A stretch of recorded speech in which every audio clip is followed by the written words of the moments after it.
Yes, people. Good evening. Welcome back to the channel.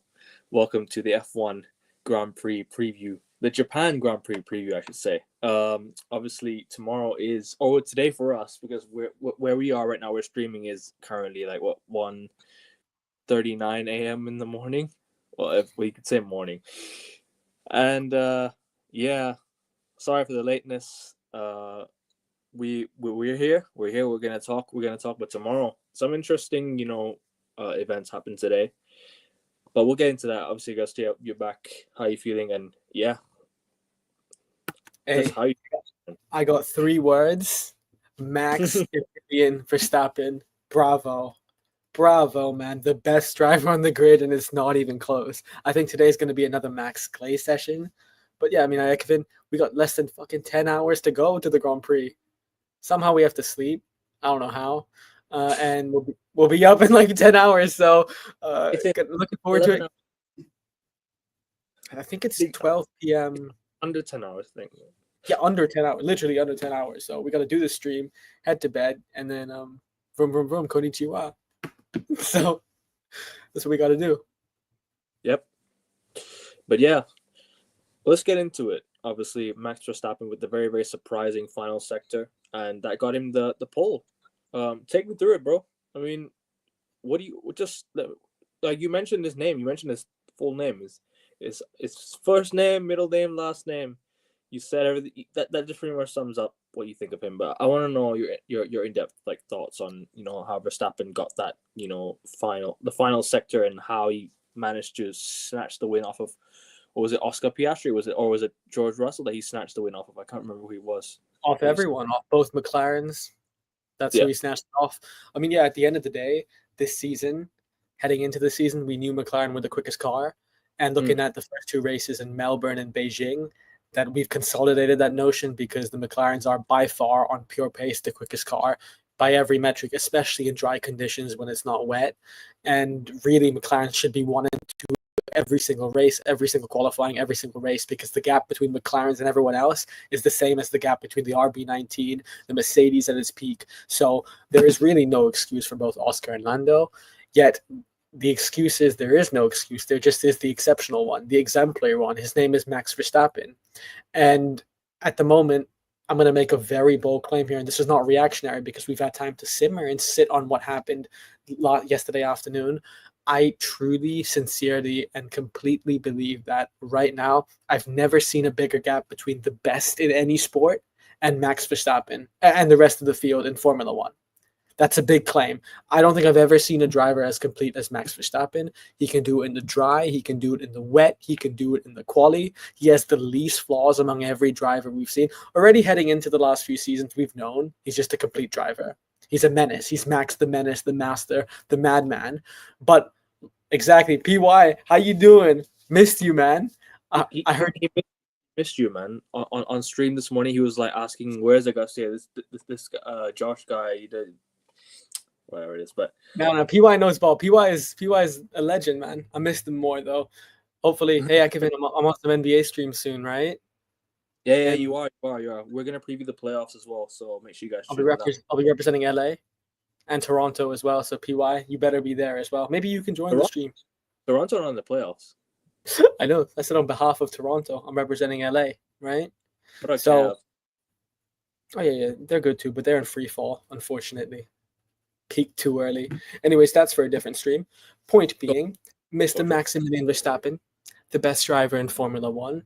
Perhaps the gap between the best and the rest has never been this big before in Formula One history. As I was saying, Max is the most complete driver ever. He does it in every condition. He can do it in wet. He can do it in quali. He can do it in dry. He can do it in mixed. He can do it when he has a rocket ship. You give Max the rocket ship. We've seen what he's produced in 2022 and 2023. What was the result? The most dominant seasons ever. If I'm not mistaken, Ekevin, I think Max has the most consecutive wins ever. Is it 9? He won 19 of 22 or 23 races in 2023. Max is nuts when you give him the fastest car.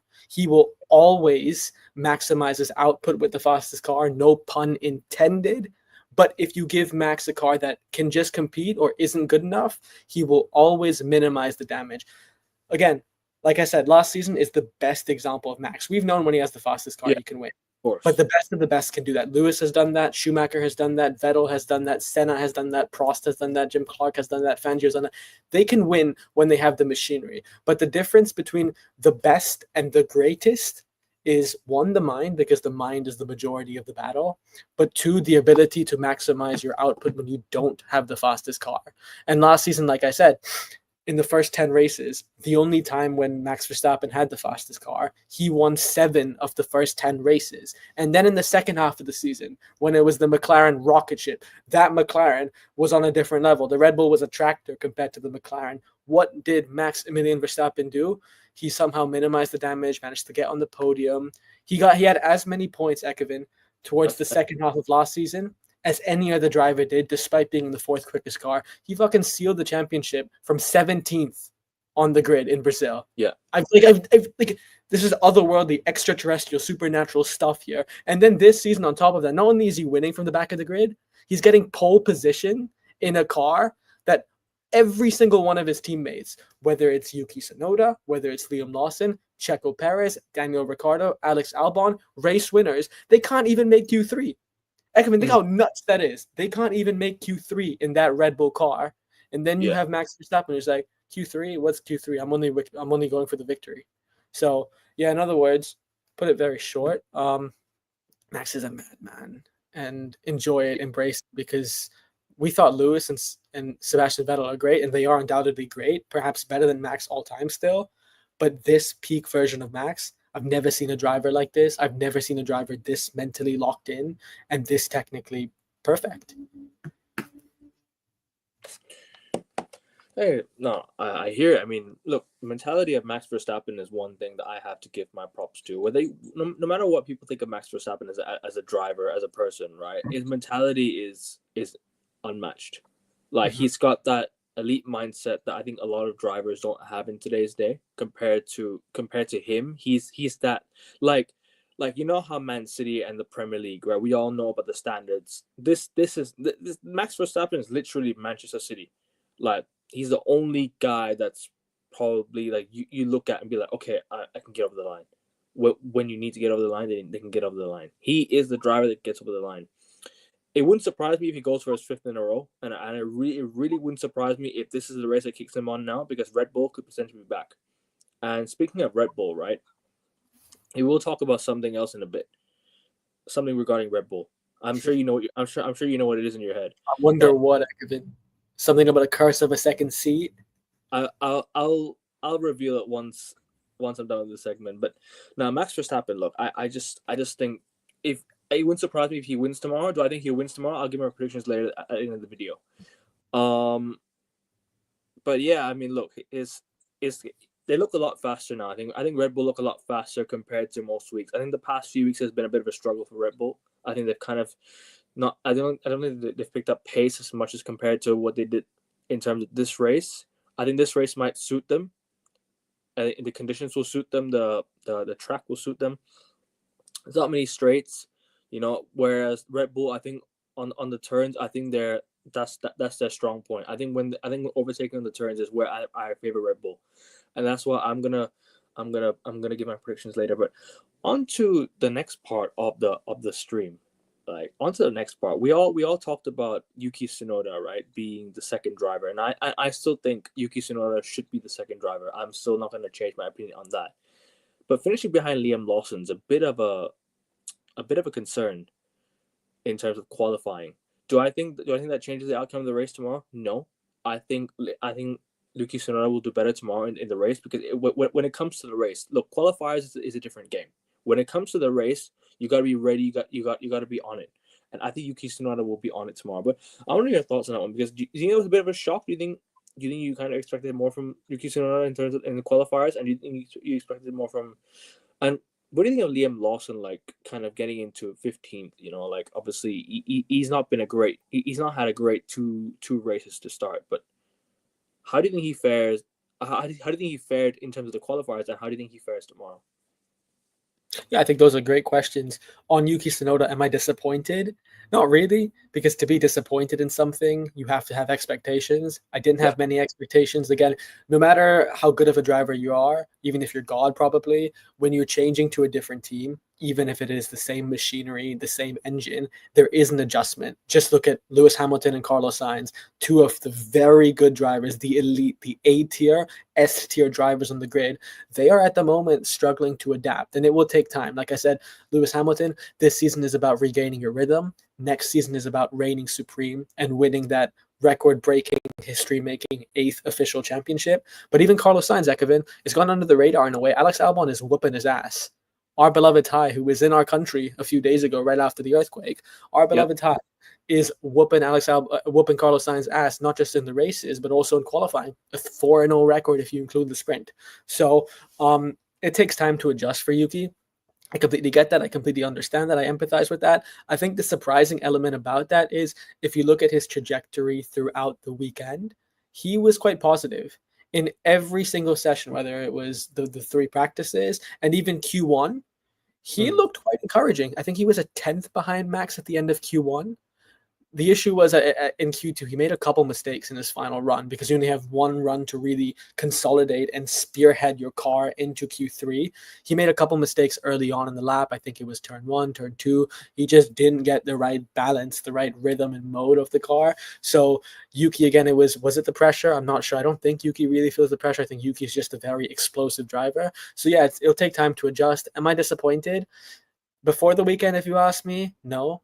But after the weekend, looking at Yuki's progress, yeah, it's bittersweet because he looked very encouraging. He looked explosive. He looked quick throughout the weekend. So for him not to make Q3 will be disappointing. And then, as you mentioned, Ekman, on top of that, I think what stings even more is the fact that all the other Red Bull cars on the grid, the 3 Red Bull cars, the sister team, and Max himself, they finished above him.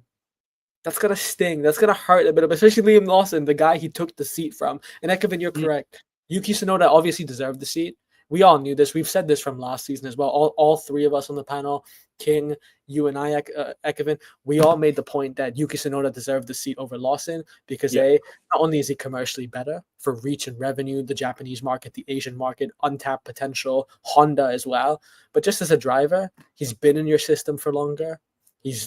Has far more untapped potential, raw pace, and he doesn't feel the pressure as much as a Checo, for example, or as much as a Liam Lawson. So bottom line here, Ekevin, it is disappointing for Yuki Tsunoda, but is it the curse of the Red Bull seat? Is the Red Bull seat just cursed because you have put race winners in there? You put Sergio Perez in there. You put Danny Ricciardo in there. Then you've had Alex Albon and Pierre Gasly, who were great young when they were in the car, but they're not sleazy or sloppy drivers. They're very good midfield drivers, perhaps the best of the midfield. And now you had Yuki Tsunoda and Liam Lawson. So I don't know. Is that Red Bull seat cursed? Is it just that the Red Bull car is molded in Max's setup and Max's demands? I think it's a mix of everything. But still, even though they're struggling to make it into Q3 and the car is in Max's setup, take nothing away from Max because he's $1 billion talent. He's 1 in a billion. And nobody on the grid, as Fernando Alonso correctly pointed out, could take that Red Bull car to pole positions and victories in the current state that it is in. No, I hear it. I just think it's more to do with the favoritism, I think. I think they're all in favor of Max Verstappen because he at the end of the day, he is the better driver, right? Obviously, you're gonna favor the better driver, always. I think there's always there's always a certain level of bias. I've always said this on streams. I think there's a level of bias towards some drivers, but in terms of like actually looking at the Red Bull second seat, I think it's cursed. I think you are right because go look at what Checo Perez did last year. Like go look at the drop off Checo Perez had last year. Like from competing with Max Verstappen wheel to wheel. I know it's kind of weird saying that when they're both in the same exact team, right? But they were 1 and 2, right, the year before. Go and look at how far he dropped off from 2 years ago. From 2 years ago, the guy was on top with Max. Last year, look at the drop off.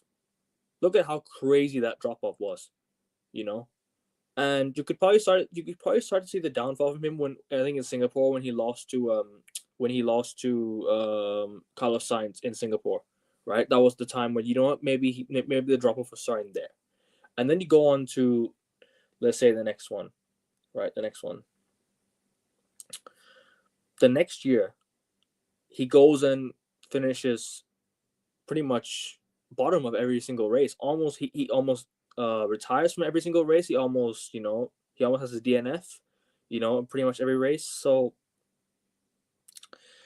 I don't know, man. I just think Red Bull second curse, Red Bull second seat. Yes, it is a curse. I think they need to do better. They really need to do better, because if you as a team want to win, if you as a team want to get that drivers' championship, or not just drivers, constructors' championship, like you did for 2 years straight or 3 years straight. Sorry, was it 2 years straight? Yeah, it was 2 years straight, wasn't it? Because Mercedes won in 2021. Yeah. Because they prioritized Max. In 22 and 23, that Red Bull was way too quick. Way too quick. Yeah. So this is what I'm trying to say. Like, if you want to start winning as a team again, then you might need to look at your second car and be like, I need to make it better. I need to get into the point system, because when you're looking at it, right, they're only getting on average, I think, a point or two on race. I think they're averaging 1 point per race, I think, if I'm not mistaken, the second seat. So, like the substitution between Liam Lawson and Yuki Tsunoda is probably the right move for me. Still, I can't judge it off of qualifying. I have to judge it off of what happens in the actual race itself, because obviously it is his hometown, it is in Japan. He's going to want to impress the Japanese fans. He's going to want to make a name for himself on his hometown, on his home circuit. So tomorrow's going to be interesting to see how he does in the Red Bull car for the first time. And since being the reserve driver, I think he starts. I think in the next 2 races, I think they see how he does. They might alternate between him and Liam Lawson throughout the year. It depends on the form of both drivers. So we'll see. We'll see. But tomorrow is going to be interesting, man. It's going to be really, really interesting to see what happens tomorrow.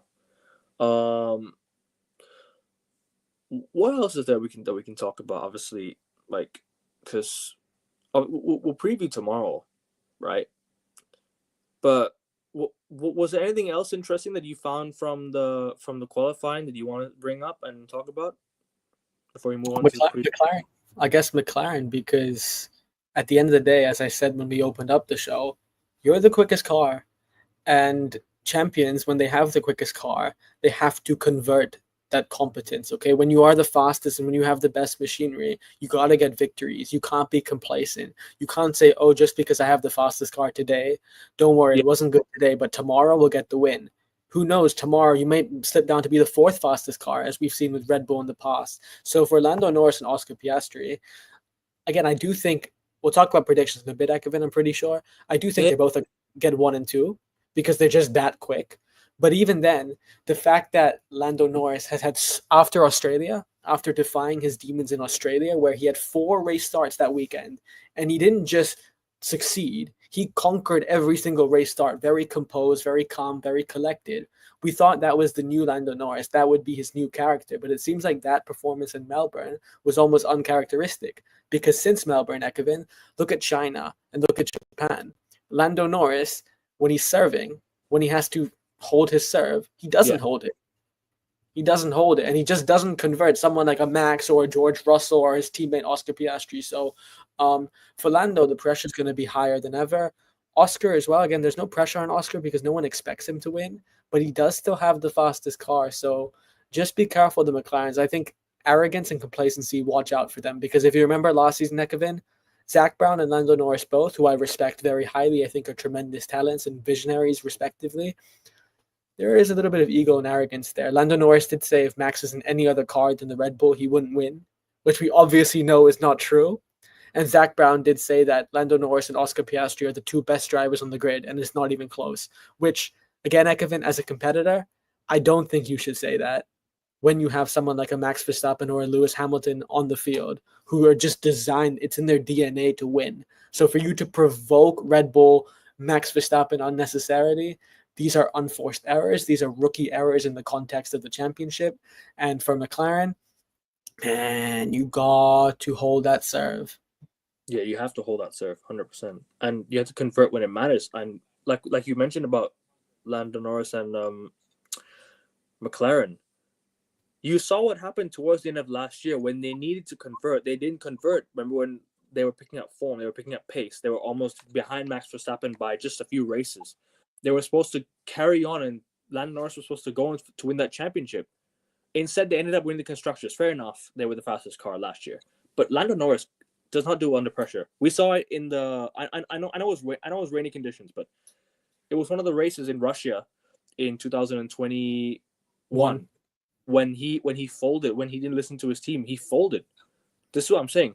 When you have drivers like Lando Norris who are somewhat experienced now in terms of obviously he's won now, but now that but back then when you're not experienced enough, you then get complacent, and that's what happens. Complacency kicks in, and that's what happened with Lando Norris. I think complacency. I think complacency can kick in any time of the season when you're not when you don't convert. When you need to convert, you have to. You really, really have to. F1 is fine margins. One race could change your whole season. Literally could change your whole season. You need to capitalize when it matters most. And True that. I feel that a lot of drivers, when they come up against Max Verstappen, they fold under the pressure because they think he's the fastest car. But really and truly, they had the faster car. I think McLaren this year still had the faster car. Max Verstappen I think for me has the better mind. I think he's got a better mindset than both drivers. I think he's got the better ability. Right? It's like my dad driving a Toyota while I'm driving a Ferrari. Like, pretty much. He's a better driver. He's got the better mind. He knows what to do on the road. You know what I'm saying? He's better. He knows. You're humble, Ekman. You're a humble driver. Not many people can say that. I am humble, bro. I ain't that good of a driver, anyways. But to be fair with you, like, that's what I mean. Like, like sometimes you don't have to have the fastest car. It's about the mindset, and if you can fold, and if you don't want to fold under pressure, you can get to a certain place in the season. You can get to a certain level. I think that the ceiling for Red Bull, the ceiling for McLaren is kind of high. So I think it'd be Red Bull versus McLaren this year. Or Mercedes.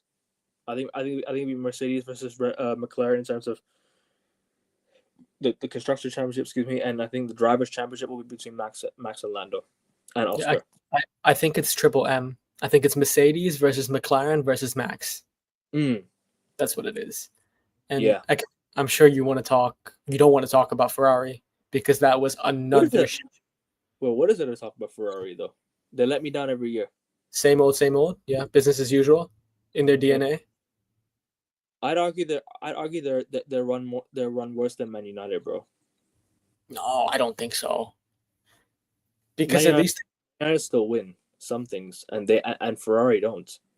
Ferrari when it matters most, they don't. Yeah, but I mean, with Man United, they're holes by every metric: squad, staff, supporters, system, board.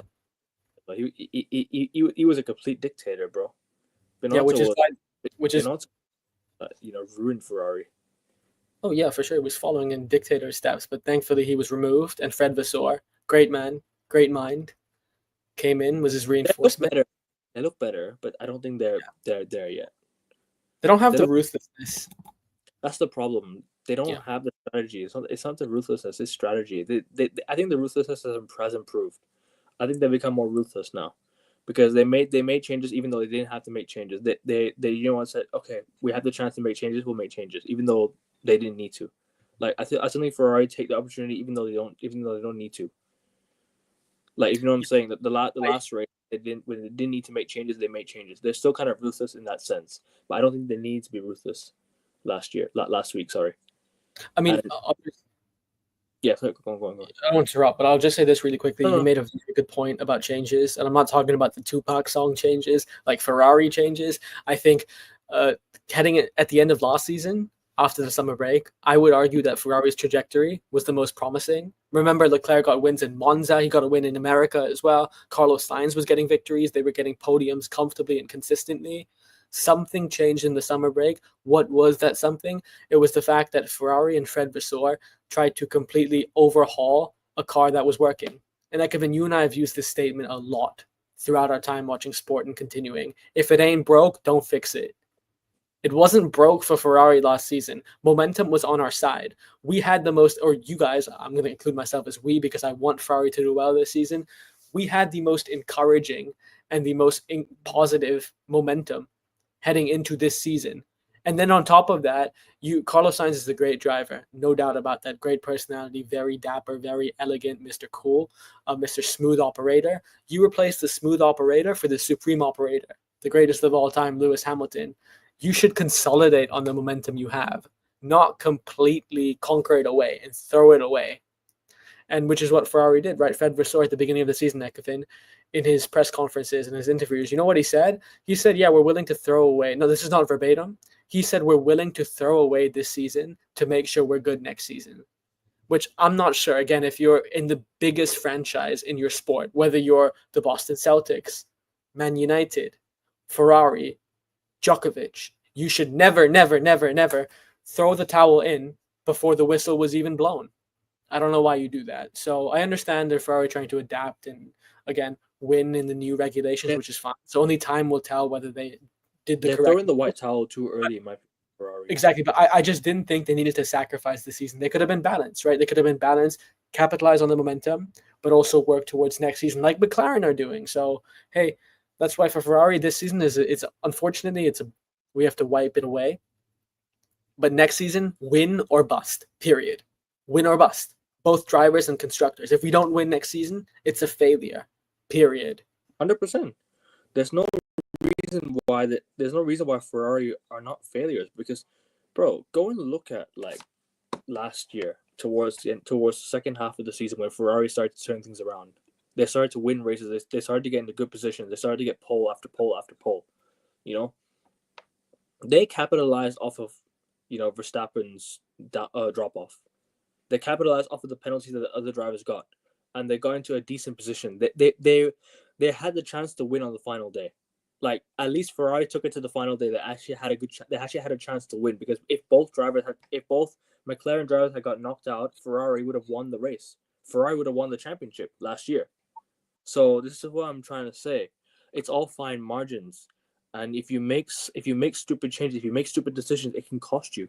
And that's why I think Ferrari now this year are going to drop off. Last year was the year. This year, I don't know what's going on. Like they look much slower. They look much slower. I know Leclerc had a decent Q3. I think he got into P4. That's not too bad. I think P4 is kind of decent as of where Ferrari had been this season. But in terms of where they were last year, look, I still think Ferrari can turn things around. Maybe it's still early days. Like you can still turn things around. Like you can still pick. Let me say it again. You can still pick up big points, right? You can still pick up points. The season's well like early. It's way too early to even make judgments right now of where Ferrari will end up. But as things stand, as it looks, it's gonna be Ferrari in 4th or 5th this year. As how things are going.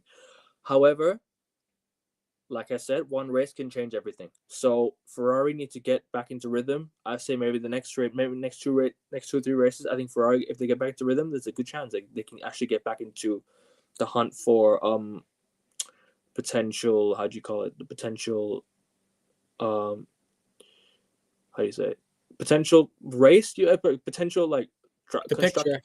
Constructors Championship in general. Get back in the picture, right? Be competitive. Yeah.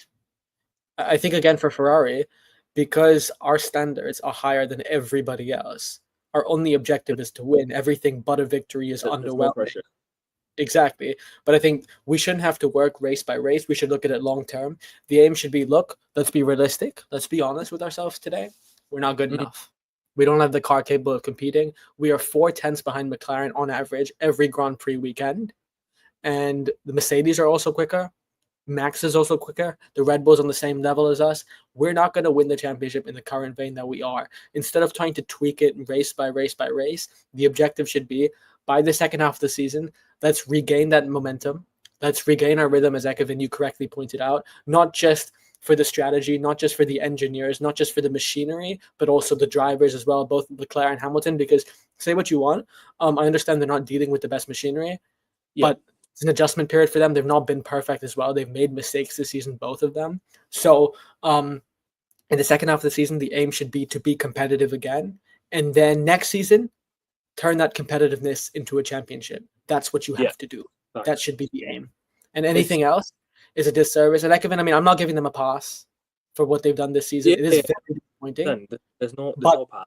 No but pass. we have to be realistic. We're not living in a fantasy world. We're not living in F125 or F1 Manager. We're living in reality here. So that's what they have to do. So they have to, again, weather the storm. And then in the second half of the season, control the storm. And then next season, become the storm. Don't write off Charles Leclerc's chances of getting a podium tomorrow. There's a chance he could get third tomorrow. Did he finish fourth, Ekavin? He did. He finished fourth. So there's a good chance he can get podium tomorrow. There's a good chance. P4 and P8, I think. That was the final results of the qualifiers today. Lewis, obviously with the penalty, I think Carlos Sainz got a penalty today because of he tried to. He impeded Lewis flying lap. He Lewis Hamilton. Yeah. So. Yeah, constant like, penalties being handed to so many drivers. Like it early on like this, being handed early on like this could cost you. It could. Where's Messi? I'm kidding. Penalty for Argentina. But anyways, I'm kidding. Greatest of all time, greatest athlete ever. Had to mention that. It's true. 5 penalties, wasn't it, Ekavin? Yeah, 5 penalties. 5 penalties taken in the World Cup. But anyway, for tomorrow, look, what do you expect to see from tomorrow? What do you let's preview tomorrow's race. What do you expect to see, and what's your overall feeling ahead of tomorrow? Like how are you feeling like ahead of tomorrow's race? Obviously, talk about your Japanese roots as well. I know you have a few Japanese roots, and if you want to share, you can share. If you don't want to, you don't have to. Yeah, I just came from Japan. I was in Japan for half a month, for 2-3 weeks. I just got back from Japan. Japan's great, best country in the world. Unfortunately, it's not going to stay that way because they are on track to become the first extinct country as well, and natural disasters are also occupying the country. But the culture itself is state of the art. It's beautiful. All the pictures you see, all the discipline, all the compassion, even at the World Cups, right? Japan cleaning the locker rooms at the World Cups, the fans cleaning the stadiums. That is how Japan actually is. It is just the nicest, the sanest, the most humane and beautiful culture there is. I love Japan. It's amazing. Everybody should take note from Japan. They have the most respectful people in the world. Like, trust me, Japanese people are literally the most respectful people out there. Arguably the most like respectful, most loyal, most like compassionate. Like you said, they've got. I'll say it, they got aura. This is proper aura right here. I'm serious. For you to say that means something, by the way. It means a lot too, because Japan has a lot of aura to them. Like they've got that, like, in terms of like the way they greet people, the way they, how would you say it? The way they communicate with people, they're very, very respectful. So that's what I'm trying to say. But do you want to talk about a bit about your Japanese roots? Obviously, you do have a bit of like Japanese background, don't you? In a way. I do, yeah. My dad's side of the family grew up there. Most of the business is done over there as well. So Japan is a home. Japan is basically home. My dad calls it home. My dad's side of the family, like I said, that is what they associate as home, as peaceful, as prosperous. Japan is basically a part. It's linked to me. It's in my DNA. So I love Japan, and there's always going to be sentiment for Japan. Talk about it in every sport, whether it's in football, World Cups, winning the World Cup as well. The women won the World Cup in 2011. You talk about tennis, Naomi Osaka, Olympics. Japan is great. Best country in Asia by far when it comes to sport, alongside. Oh, I'm yet to go to Japan, and I need to go. You have to. Ekavin, you've not been to Japan? Nah, that's blasphemy. I know it's wild, and there are some people in America who have lived so far away and have been to Japan, and I have not been to Japan. But no, I will definitely go. It is on my bucket list to definitely travel there one day, and definitely. Have you been to China? Yeah. I've been to Hong Kong. I've been to Hong Kong. Yeah. So you've been to, but China, like mainland China, Beijing, no, Shanghai. I've been to Hong Kong. You should go. Like, I'm sure you've seen clips on Reels and TikTok, right? Of China. Yeah. And I know Speed was just in China as well. It is genuinely better than the pictures. He's in Shenzhen right now. Yeah, exactly. But trust me, China are living in the 22nd century. As much as I love Japan, China is the country, the best country in the world, the superpower of the world. So, but yeah, going back to Suzuka, we're trailing. Japan is great, beautiful, and the track, it's iconic. We've had so many iconic, unforgettable memories in Suzuka. We had Senna Prost multiple times, iconic moments, championship deciders, crashes, clinching the championship, history. Suzuka is going to be fun. It's quick, but similar to Beijing in a way, the Beijing track, there is really very limited overtaking opportunities. It's mainly at the beginning part of the track. That's when you're going to overtake. So tomorrow will be very interesting. I think there is no reason. What are the conditions? I heard it was Ekevin. Do you know what the conditions are? Because I heard it was going to be mixed. I think it's just gonna be normal tomorrow. I don't know. I haven't really heard much about the conditions in going into tomorrow. Let's just assume for the sake of it, it's completely dry. McLaren should win. McLaren should be 1 and 2. They're the quickest by every metric. And again, a couple mistakes in qualifying by both drivers. There is no reason why they shouldn't jump up the pack. It should be Norris 1, Piastri 2, Verstappen 3. That's what it should be. I'll also say something real quick. George Russell. Kudos to George Russell. I think since the end of last season, he has maybe been the most robust driver. He has been consistently racking up podiums, sometimes pole positions even, winning races like he did in Vegas. So George Russell has been very impressive. So yesterday, he will be very disappointed because for him to finish 5th behind Charles Leclerc, who is in an inferior car, and obviously Max as well, that is disappointing. But tomorrow, bottom line here is not many chances to overtake. Your strategy could be very simple as start on the hards, wait for a fire to catch on the track, and then change during the red flag. No, I'm just kidding. Because did you see the controversy that happened today in qualifying? Funny, my eyes were not on the screen when Fernando Alonso got the fire. Was it the fire? It was the fire, wasn't it? That happened. Yeah, and that wasn't the first time. It's the second time this weekend. A part of the track on fire. Two practices. I think one was from the was it from the Williams? One of them was from the Williams, I think, if I'm not mistaken. I think it was Alpine, if I can't remember what it was. Again, as you can tell, like Ekevin and I aren't environmentalist experts. We don't have a PhD in environmentalism, but I think it was just the track overheating and the grass because it's, I don't know, not set correctly. It's not used to the extreme heat the Formula One cars have. So just random parts of the track, Ekevin, no one went over the grass. It just caught on fire. Yeah. Which is really rare, by the way. That doesn't happen usually. Just grass catching on fire is nuts. But so, I mean, some people have just joked saying that, because in Formula One, you have to take a mandatory pit stop. Some people have suggested that, why don't you just start on the hard tire, wait for the track to catch on fire, and then when there's a red flag, when that happens, switch your tires, that's your pit. But nah. Jokes aside, tomorrow, McLaren 1-2, Max in 3rd.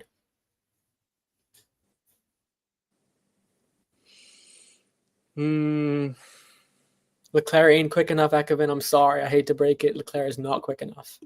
He'll have to be Superman. It's gonna be. I think it's gonna be top 3 is gonna be the same. I think Max will win tomorrow. Damn. I think, or he finished, but I think it'll be. I think the podium will stay the same. To be fair, I don't know if Max will win, but podium will. I think podium will stay the same. I think Max will get into the podium. I think Lando will get into the podium, and I think Oscar will get into the podium. Oscar was 3rd, wasn't he? Yes, you are correct.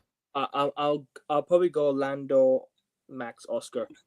I think that in that order, or either Max. I think Max on top. I can't really, actually. No, I'm gonna go Max on top. Obviously, this pole will drive him on. No pun intended. It'll get him over the line. Good dad joke. So yeah. No, I think definitely he'll bounce. He'll bounce back because this is a race where I think this could really push him on. Because the last 2 races haven't really impressed me in terms of how he's fared. Obviously, with the circumstances, his car has not made upgrades to his car, but this is the weekend where I think he definitely capitalizes and I think he could push on. But yeah, that's our predictions. What are you hoping for tomorrow? What do you hope tomorrow happens? Like if you had to hope. And give me your final thoughts on tomorrow. I mean, obviously, just as a neutral, just as someone who watches Formula One, you want there to be competition. I don't think anyone wants McLaren 1 and 2 because I think they've 1 and 2 at almost every race this season. They pretty much won a race, bro. Apart from the first race where Oscar had the incident with Lando. So they're gonna 1 and 2 most races. Hopefully we get some change. Hopefully we get some change in the results. Hopefully Max can win tomorrow. It'll be a very tall order. I think it would be even more impressive if he wins tomorrow than the pole that he got. But if it is mixed conditions, which I'm fairly certain it is, I still think top 3 will be the same. But watch out for a certain Lewis Hamilton because he loves the wet, man. He and Max are the wet weather masters. So they love it in those soaky conditions. But PA's not, but PA ain't gonna get him over the line though. No, well, it won't get him a race win, but it could get him above Charles. I don't think so. I think Charles stay above him tomorrow. I think side by side. Fair enough, but yeah, that's all we have for today. I think we're gonna wrap it up here. Not much to talk about. I hope Ferrari does well. That's all I guess. That's all I could say. I just want Ferrari to do well, but do I think they'll do well? No. So expect disappointment again tomorrow, and I expect another Borefest Ferrari fans. So yeah, but yeah, I thank you for coming on, bro, and we'll wrap it up here. So tomorrow we'll meet after the race ends. And do you want to do the race tomorrow? Yeah. After the race, or do you want to do it at nighttime tomorrow if you prefer? I'm fine either way, but we can ask the others. Because the United City game's at 10:30, right? Oh, it's gonna be difficult. We'd have to wait for the game to end, and then people gonna do the review of the United City game. So I think we'll have to sort of, I think we'll do it after the race tomorrow. How about that? Hopefully it's deja vu, Ekevin. Because remember the last time United City played, we did a stream right after. Yeah. Hopefully it's deja vu tomorrow. Yeah. Hope so, but to be fair to you, it's hard to be shameless compared to last time. Last time we were actually closing. Last time we were not many points off. This time we're way too far off from everyone, so it's hard to be shameless this time. It's so sad because Ekevin, we're now the noisy neighbors. That's what we've become. Yeah, we are the noisy neighbors. We are now. We've created so much noise with absolutely fuck all the show for it. Yeah, and well, hopefully we do. Hopefully we do get the Europa League this year, and we'll see what happens. But yeah. Thank you for coming on, bro, and we'll definitely catch up tomorrow. So F1 show will resume again tomorrow, people. So make sure you guys do tune in. Make sure you guys do like the video and subscribe. Not really. Just a quick one today, and yeah, not really much to say. Just a quick one today and tomorrow. Kevin, have you seen the schedule Have you seen the schedule? We have, I think, 5 races in the next 6 to 7 weeks. That's really chilling. I'm happy about that. It's relentless, though. But constant racing, I don't mind it. I'm happy about that. So yeah, we'll definitely watch some of the races tomorrow, and we'll definitely watch the race tomorrow, and we'll definitely recap it tomorrow. So I think straight after the race we'll go live, and yeah, that's better for me. Mm-hmm. So yeah, I'll see you tomorrow, and see you tomorrow, people. Like, share, subscribe. Let's get to 175 subs before tomorrow. If you can do that, if you could help me get to 175 subs, AN Sports on YouTube. It says right here in the red bubble right here. But yeah, take care, people. We're out. Peace.